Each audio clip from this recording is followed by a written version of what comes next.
everyone, welcome to the channel. I'm Tina Marie J. Last Friday, if you were here, we talked about the different symptoms of post-coat trauma, which is very similar to PTSD, post-traumatic syndrome. And post-coat trauma is basically what you experience after you leave a cult. So today, we're going to continue to talk about the symptoms, except we're going to be talking about the symptoms that you experience after you leave, if you decide to stay away, and how the symptoms kind of make you waver back and forth between staying and going. But the symptoms we're going to be talking about today are symptoms that may be everlasting, that you may continue to feel throughout your life, because once you're in a cult, you can't really erase the feeling, the effect of it, but you could definitely minimize it. So we all need to heal through what we've gone through, our trauma, whether you were a part of the ICOC like I was, or you were in a different kind of cult. I've spoken to many of you who feel that you were hurt by a controlling religious group or a spiritual group. In order to help people, I've started a coaching program, which is on my website, hellabeautifulhellalife.com, which I have down below in the description box. You get a free 60-minute coaching call with me. You can book it on the website, and for 60 minutes, we can talk about whatever it is that you're going through that you want to change. And if you're interested after that coaching call, then you get a complimentary coaching service. It's a 12-week program.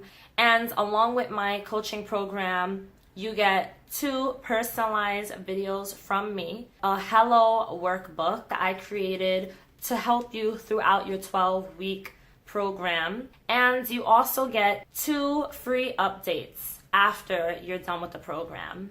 So if you're interested, like I said, go down below, check that out. As of right now, the coaching service is a complimentary experience, but after the first 5 people, the price will be going up. Okay, so here in my notepad, a list of symptoms that you experience if you decide to stay out of the cult. Now, some people leave and they actually return because these symptoms here affect them greatly, to the point where they're just like, you know what, I don't want to deal with it anymore, so I'm just going to go back. I have been out of the ICOC for 2 years now, and I've experienced most of these, not every single one, but a majority of these I have experienced. So I'm going to first read off the list to you guys, and then afterwards we'll go into the experience I've had with them.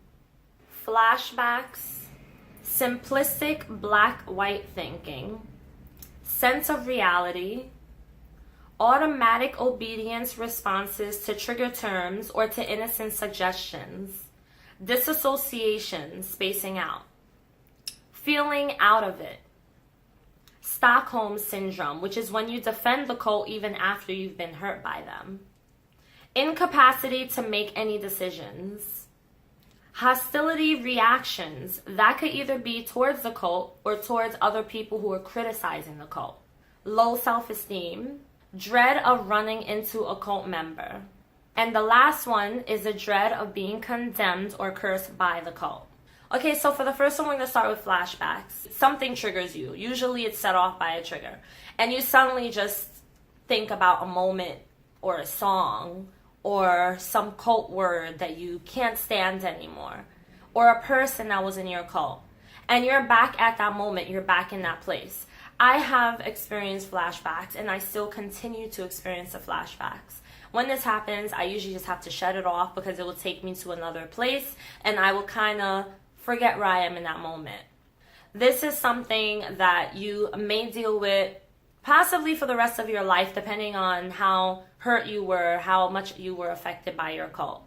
But it is also something that you can learn to shut off. Simplistic black and white thinking. I was very confused as to what was right, what was wrong, if this was okay, if this was not okay. For me, everything was black and white. There was no in between. So with the ICOC, everything is black and white. Either you're for God or you're against God.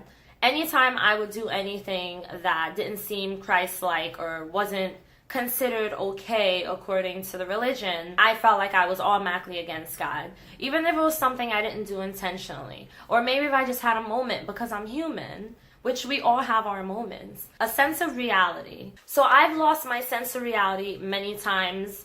Initially, when I very first left the ICOC, whenever this would happen, I would usually just feel like I don't know what is what. When I was in the church, I thought that was right. I thought that that was my life. That was my life's purpose. I'm not in it anymore. Who the hell am I? What am I here for? What's my purpose? And this caused me to feel a loss of my sense of my reality. And this is something you may be dealing with, because that's something you really have to dig deep into. Because that means that there's a possibility that the deep-rooted issue there could be that you kind of lost your sense of yourself. In other words, you might need to rediscover yourself. Automatic, obedient responses if a person tries to make a suggestion to you. Or automatic obedience responses when you hear certain trigger terms. This is something that I have to still remind myself to this day. Not to say yes or shake my head to everything. I'm not even really a yes person. I'm someone that if I'm against something, I will say it. If I see something being done that I think is wrong, I will speak up against it. But being in the ICOC, you kind of really could lose yourself, and it's not that hard. When I had left, I still had a habit of saying yes and agreeing to things that I didn't actually agree with. This affected my relationships. This affected my friendships. I had to realize that I was still allowing other people to treat me as if I was still a cult member. And they weren't doing it on purpose. But this was causing me to develop unhealthy relationships. I had friendships that I had to let go of because of this. So when this happens, sometimes you can leave a cult and you can tend to enter a relationship, but it kind of has cult-like characteristics. Well, the person says one thing and you just go ahead with it, even though you're against it, even though you have your own thought. You don't want them to think ill of you, so you will go ahead and agree with what they say. Disassociation, spacing out. I did deal with this in the very beginning when I very first left the ICOC. I didn't really deal with this very long. I think I mainly spaced out when I was in my kitchen for some reason. Like I remember being in my kitchen and making breakfast for myself. The house is quiet and I'm just standing in the kitchen thinking to myself, what the hell? Like, what am I going to do in my life? And I just space out and just stare into space. And I don't realize it until like minutes later that I stare into space. I think that this symptom will subside. I don't think you'll space out for the rest of your life, but this is typical if you just first left a cult.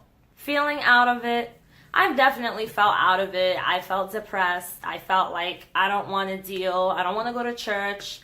I felt out of it for a very long time, and sometimes I still do. But the only way to get through that is to allow yourself to feel these emotions and to just keep on going. It's just one day at a time, one foot in front of the other. Stockholm Syndrome, which is when you're defending the cult even after they've hurt you. I've never dealt with this. I have never defended this cult.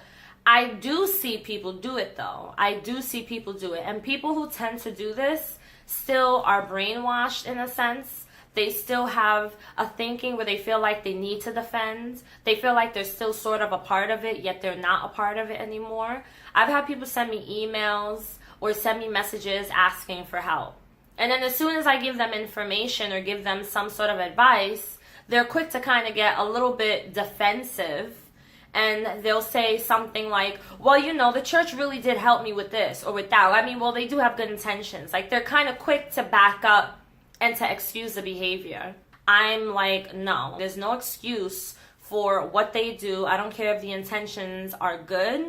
It's wrong, and it's affecting people. An incapacity to make decisions. Oh my God, this is something that I had a hard time with, because if you were a part of the ICOC, you can't make decisions on your own. It's not okay. You have to seek advice. Seek permission, as I call it. I did not know how to make decisions on my own. I was scared to death. I remember when I very first decided, that's it, I'm leaving. My thought was, oh my God, I just left this church. Like, how do I do this on my own? I have no one to call me to pray with me. How do I make this decision? That's not normal behavior.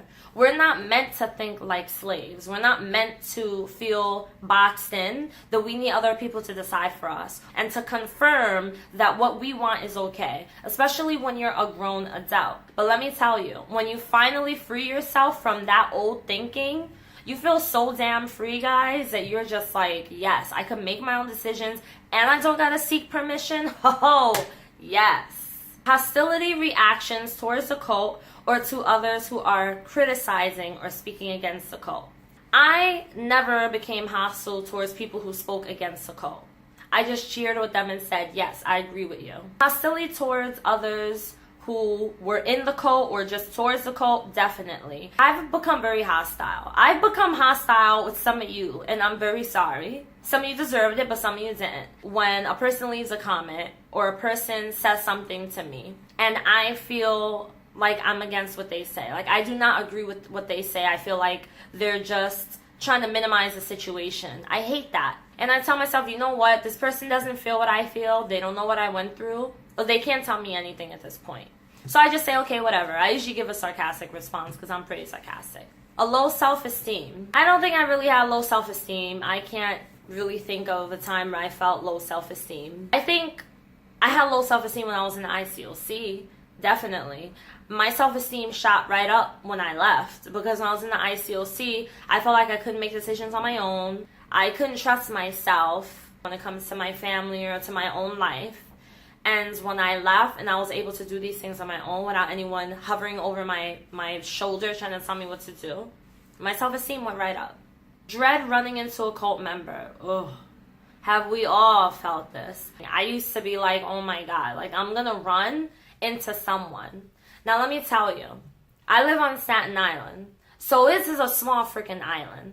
I didn't grow up here, so I'm still getting used to how small it is. We have like one mall here.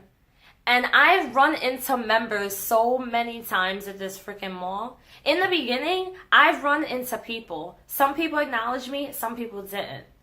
And let me tell you, I used to get so panicky. This is totally normal. That should pass. Because in the beginning, you fear running into someone because you fear what they'll say. You fear the judgment. You fear they will look at you a certain way. So when you get to that point where your confidence is up, you've gained enough knowledge, you've done the research, you've watched videos, read books, running into people won't be a big deal. You'll probably run into people and decide to keep on walking by. And if you do, don't feel bad about it. I've done it. It's okay. You can keep on walking. And the last one is dreading feeling cursed or condemned by your cult. I was so scared to death that I would be cursed, that people would like speak bad about me and would kind of bring a negative energy or send some evil towards me. I don't know. It was really weird. But I just had all types of thoughts. I was like, I don't know. They could be crazy. They could have some witchcraft going on. Like, I almost started to get paranoid. Because when I was a part of the ICOC, I was so focused on people seeing me as this great Christian, as this great Christian model for other people. When I left, I didn't have that anymore. Now I was like marked. I'm walking with Satan now. But after a while, that goes away, and then you're just like, I don't care. Curse me, condemn me, use witchcraft, whatever. I don't care. I'm not coming back. Now that we know all those signs, that is actually a list from Margagaret SInger, the psychologist I told you guys about, that did studies on cults and the behaviors. So I will have that link to this website down below, along with some of her videos, which I think you guys should definitely check out. And if you're interested, join our Beautiful Souls group for cult survivors. And I will see you in the next video, which is on Monday. Enjoy your weekend.